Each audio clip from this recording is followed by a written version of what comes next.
Hello students, today we will study about the microsporangium,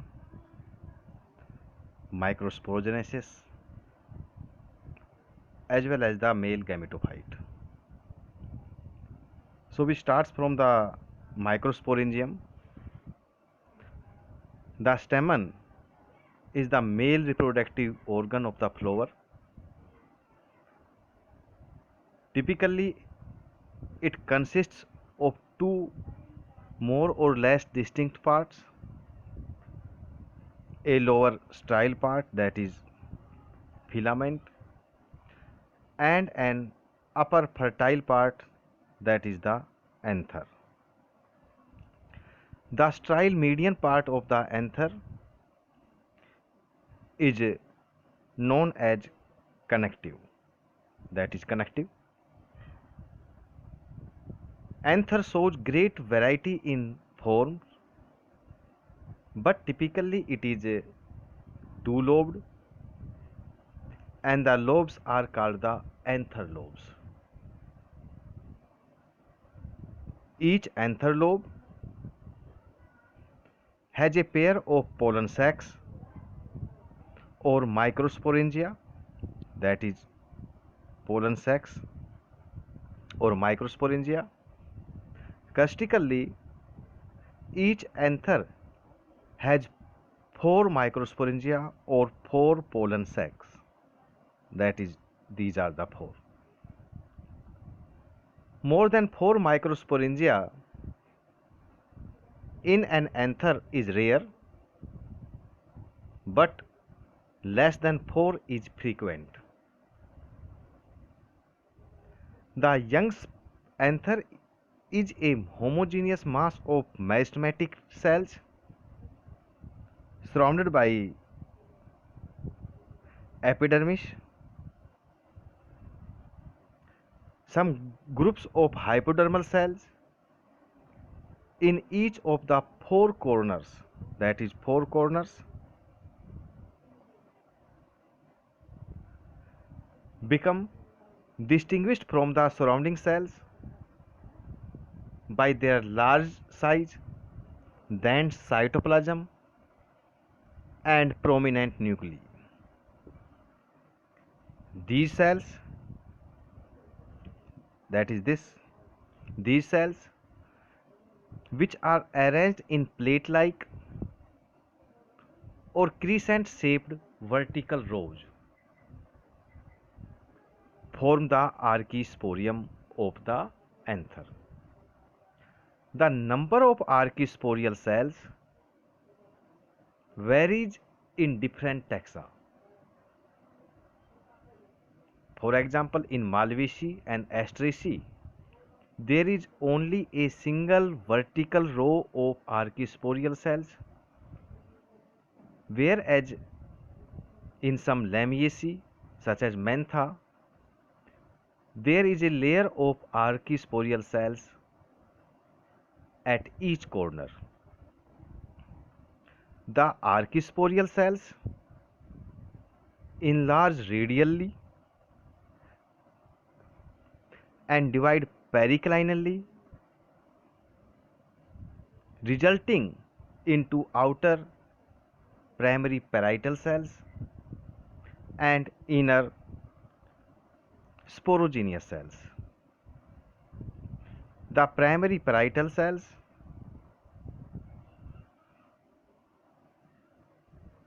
undergo repeated periclinal and anticlinal divisions, producing 3 to 5 concentric layers, which eventually form the anther wall. The primary sporogenous cells may directly function as microspore mother cell or undergo several mitotic divisions and then function as microspore mother cells. Next, that is the anther wall. The mature anther wall is made up of the four layers. epidermis, endothelium, middle layers, and tapetum. We start first from the epidermis. Epidermis is the outermost wall layer of the anther, made up of tangentially stretched and flattened cells. In xerophytic plants, the epidermal cells are stretched to such an extent that they lose contact among themselves, appear as withering remains in the mature anther. Stomata may occur in the epidermis, for example in elengium. Next, that is the endothelium. This is the subepidermal layer of the anther wall. Mostly there is a single layer of endothelium, but sometimes, for example in Coccinea indica, it is two layered. The cells of endothelium are radially elongated and attain their maximum development when pollen grains mature. The radial and inner tangential walls of the endothelium cells possess characteristic fibrous thickening bands. Usually these bands are U-shaped or ring-shaped.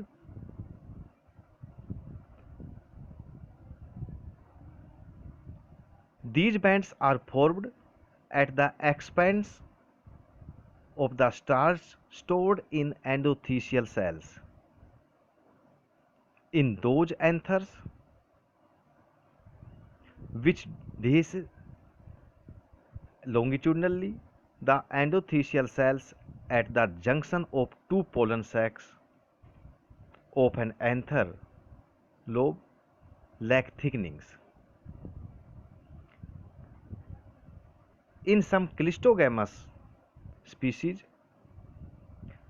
where flowers do not open, and in the members of Hydrochaetidae, fibrous bands are altogether absent in the endothelium. The endothelium of those anthers which dehisce by apical pores also lack the thickenings. Endothelial thickenings are also absent in Musa, Sesamum, Ipomia, etc. But in these taxa, the anther epidermis has deposition of cutin and lignin. The presence of fibrous bands, differential Casparian, the presence of fibrous bands, differential expansion of inner and outer tangential walls, and hygroscopic nature of endothelial cells play an important role in the dehiscence of anthers. Next, that is the middle layers. 1 to 3 layers lying next to the endothelium toward the inner side are the middle layers. The cells of these layers are ephemeral and degenerate almost completely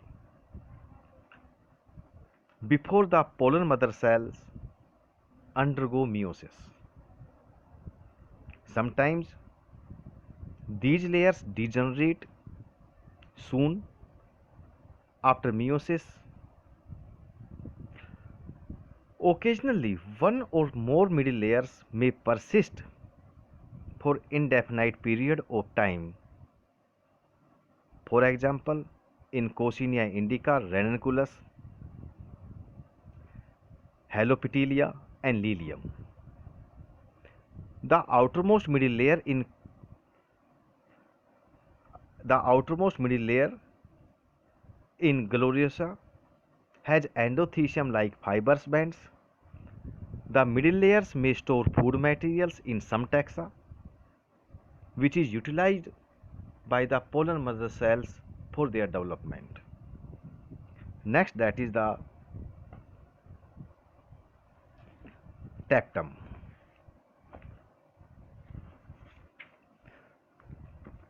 Tectum is the innermost wall layer of microsporangium or anther lobe. It comprises of single layer of cells which are filled with dense cytoplasm and prominent nucleus. The cells of tectum may be uninucleate or binucleate. In some cases, the nucleus is tetraploid or hexaploid. During microsporogenesis, the cells of tectum provide various enzymes, hormones, amino acids, and other nutritive materials to the dividing microspore mother cells or microsporocytes. In angiosperms, the cells of tectum are of two types. One is the glandular or secretory tectum. Second is the periplasmodial or amoeboid tectum.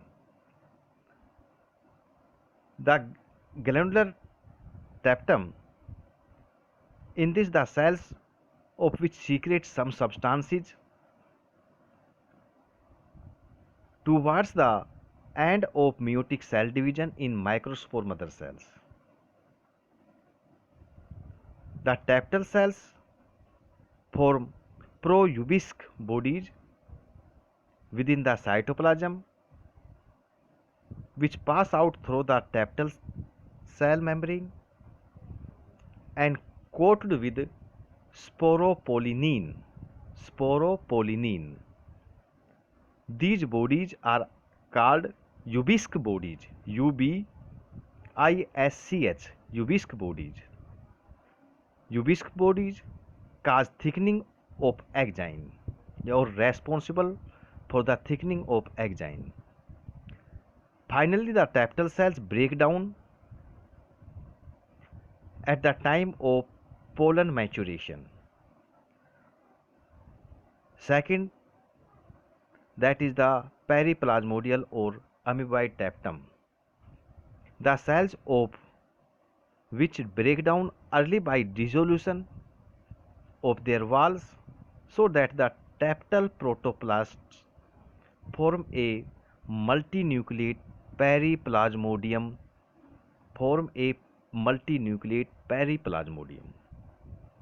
which is responsible for nourishment to dividing microspore mother cells. The main function of the tectum are the transportation of nutrients into anther at the time of meiosis in spore mother cells. Next, secretion of enzymes and hormones. Next, production of ubisque bodies which are coated with sporopollenin to cause thickening of axine. Next function, secretion of an oily material or pollen kit over outside of mature pollen. Next function, secretion of special proteins for pollen to recognize compatibility. Next that is the formation of spore tetrad. Microspores are produced inside the microsporingia, which are situated in the anther lobes. During microsporogenesis, each microspore mother cell or microsporocyte, that is 2n in nature, divides by meiosis. The diploid nucleus divides by reductional division, that is the meiosis, to form 4 haploid daughter nuclei. These nuclei get arranged tetrahedrally in most of the cases, and then valve formation takes place, resulting in the formation of 4 microspores arranged in tetrad. There are different kinds of tetrads in different plants. In general, 5 kinds of spore tetrads are common. First, that is the tetrahedral. It is regarded as simultaneous type. In this type, the first meiotic division is not followed by valve formation. Students, listen here. The valve formation is 2 types, that is simultaneous as well as simultaneous and successive. In this, the tetrahedral, that is the simultaneous type of valve formations. The 2 haploid nuclei further divide by second meiosis, resulting in the formation of 4 haploid nuclei. These nuclei are arranged tetrahedrally before the valve formation takes place. In cross section, only 3 or only 1 spore is seen at a time. Example, Melilotus alba, Lycopodium, etc. Next, that is the isobilateral. Isobilateral or tetragonal type of spore tetrad is formed when first meiosis is followed by valve formation, that is successive, resulting in the formation of a dyad. The valve formation is centripetal. The valve formation is centrifugal, not centripetal. Second meiosis occurring in opposite plane, resulting in the formation of 4 microspores arranged isobilaterally. In this type, the microspores are arranged diagonally so that all the 4 spores can be seen in one section. The valve formation takes place successively, which is already told you. This type of arrangement is common in monocots, example J-Mage. Third, that is the linear type. In this type, the diploid nucleus of microspore mother cell divides by meiosis 1 in one plane, and the valve formation takes place between them. The 2 cells again divide by meiosis 2 in the same plane, which is followed by the valve formation. Thus, the 4 haploid spores produced by successive nuclear division, resulting in the formation of linear tetrad. Example, Polyanthus tuberosa. Next, that is the T-shaped. In this case, the diploid nucleus of spore mother cell divide by first meiosis to form an upper cell and a lower cell. The second meiosis occurs in the same plane in the lower cell, but in opposite plane in the upper cell, resulting in the formation of T-shaped arrangement of microspores. Example, Aristolochia elegans. Next, that is the decussate. In this, the meiosis of spore mother cell results in the formation of four daughter haploid nuclei. These nuclei get arranged in opposite and decussate manner before cytokinesis, and the wall formation takes place simultaneously. Example, magnolia.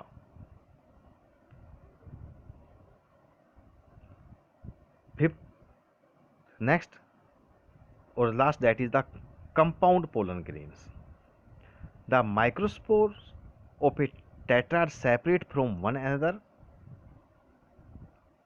and germinate in situ. Situ means while enclosed within the microsporangium or pollen sacs. However, in some cases, example Typha, Drosera, the microspores do not separate from the tetrad. So they form or resulting the compound pollen grains. In many members of Asclepiadaceae, example Calotropis, Orchidaceae, example orchids, all the microspores of an anther lobe remains united to form pollinium.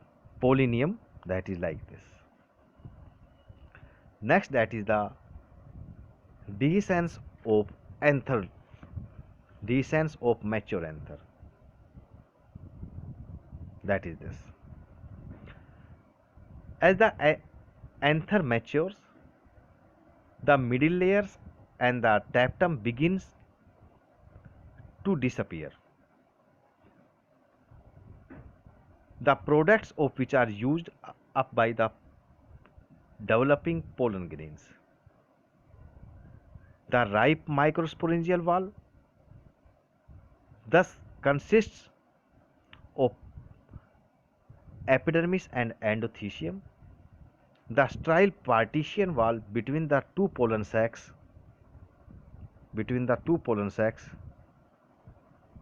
that is, you see the figure,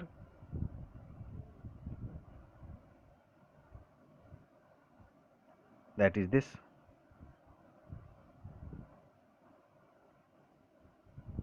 Between the two pollen sacs, like similarly in this.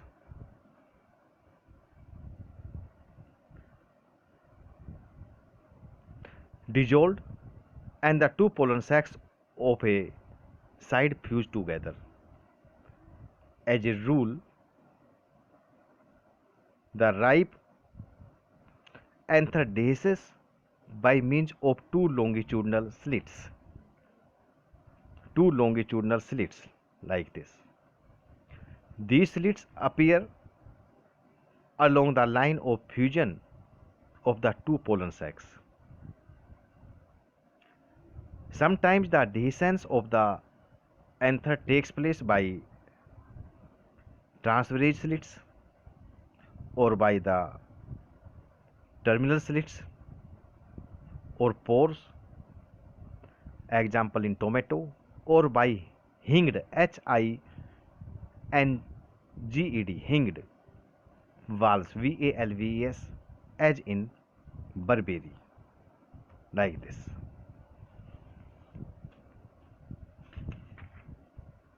Next, that is the structure of microspore or pollen grain. Pollen grains develop from the diploid microspore mother cells in pollen sacs of anthers. Typically, pollen grain is a haploid unicellular body with a single nucleus. The outer surface of microspores may have spines,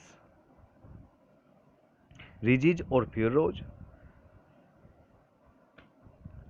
which may vary in different ways in different species.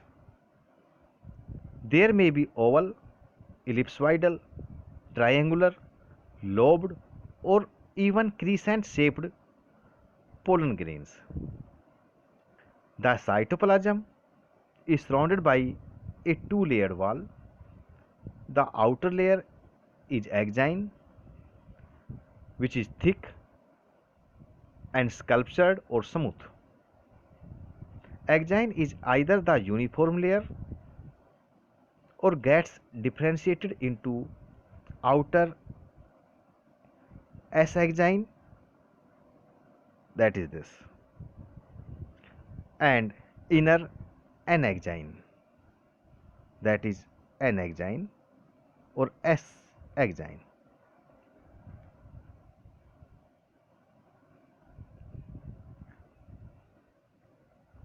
S-axine is variously sculptured and is united with N-axine with the help of bacula with rod-like appearance, that is the bacula. With rod-like appearance, the baculae, that is the plural, may get united to form, that is united, may get united to form tectum, T-E-C-T-U-M, tectum in above or upper side, or may remain free, that is this. The intine is composed of pectin and cellulose and shows layering. During the final stage of pollen maturation, coating substance, that is tryphin, from tectum are deposited on the pollen surface. It is cuticularized and the cutin is of special type called the sporopollenin. The sporopollenin is resistant to chemical and biological decomposition. In insect pollinated pollen grains, the axine is covered by yellowish, viscous and sticky substance called the pollen kit. At certain places, the axine remains thin. The thin areas are known as germ pores. When these germ pores are circular in outline, and germ furrows when they are elongated, means if the germ pores means that the thin space is circular, that is termed as the germ pores, and the or if thin surface or space is elongated, is termed as the germ furrow. That is one of the difference, that is circular or elongated. Pollen with rounded pore are called the porate, and with furrow-like appearance are called colpate. Pollen with single rounded pore are called the monocolpate, and with three pores are called the tricolpate. The cytoplasm is rich in starch and unsaturated oils. Uninucleated protoplast becomes 2 to 3 celled at the later stages of the development. In calotropis and orchids, the pollen of each anther lobe forms a characteristic mass, that is already told you, that is the pollinium. Each pollinium is provided with a stalk called the cuticle and a sticky base called disc or corpusculum. The branch of study of pollen grain is called the palyanology, Palyanology. Next, that is the male gametophyte. That is the male gametophyte or Development of male gametophyte.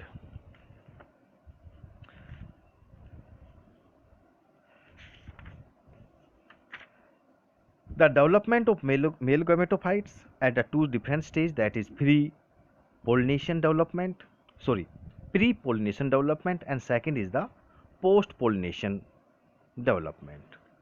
In the pre-pollination development, microspore is the first cell of gametophytic generation. It starts germinating in situ, means while enclosed inside the microsporangium.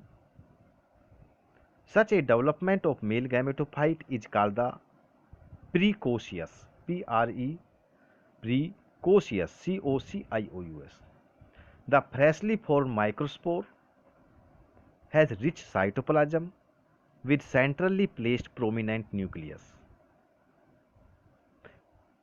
Prior to first meiotic division, nucleus of microspore becomes displaced by peripheral position due to becomes displaced to peripheral position due to the appearance of a large central vacuole, that is you see here. Simultaneously, the wall of microspore continues to differentiate. Microspore nucleus divides mitotically into two daughter nuclei. An oblique wall is laid down between them, form two unequal cells, a smaller generative, that is this, lying next to spore wall, and a much larger vegetative cell or tube cell. A layer of callose, CALLOSE, callose, is deposited around the generative cell, that is generative cell. The generative cell then loses its contact with the wall of microspores and come to lie or come to becomes free in the cytoplasm. Then callose layers dissolved. The generative cell attains ellipsoidal, lenticular or horseshoe shaped in structure. It has a limited number of organelles, means generative cell has a limited number of organelles. Next, that is the vegetative cell has a lobed central nucleus that lies in vacuolated cytoplasm packed with organelles, starch grains, lipids and proteins. In majority of the angiosperms, the pollen grains are shed from the anther at this bicelled stage. But in some genera, both in monocotyledons and dicotyledons, the generative cell divides prior to the dehiscence of the anther and pollen grain is shed SHED at 3-celled stage. Approximately 70% species shed their pollen at the 2-celled stage and 30% species at 3-celled stage. Next development, that is the post-pollination development. The liberated pollen grains are transferred to the receptive surface of the carpel or the stigma by the process of the pollination, and on reaching the stigma, the pollen grains absorbs water and swells within a few minutes. It releases the wall-held recognition factors, and these factors determine whether the pollen grain will germinate on the stigma or not. Subsequent to mutual recognition, the vegetative or tube cell enlarges and and comes out through one of the apertures in the form of a pollen tube. The pollen tube grows between the cells of the stigma and transmitting tissue of the style. The wall of the pollen tube is the extension of intine, that is the inner wall of the pollen grain. The tube secretes exogenous pectinases and other hydrolytic enzymes to create a passage for its entry through the stigma as well as the style.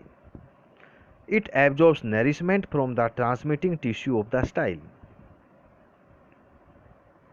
Gradually, the vegetative tube nucleus migrates into the pollen tube and reaches up to distal ends. The generative cell also migrate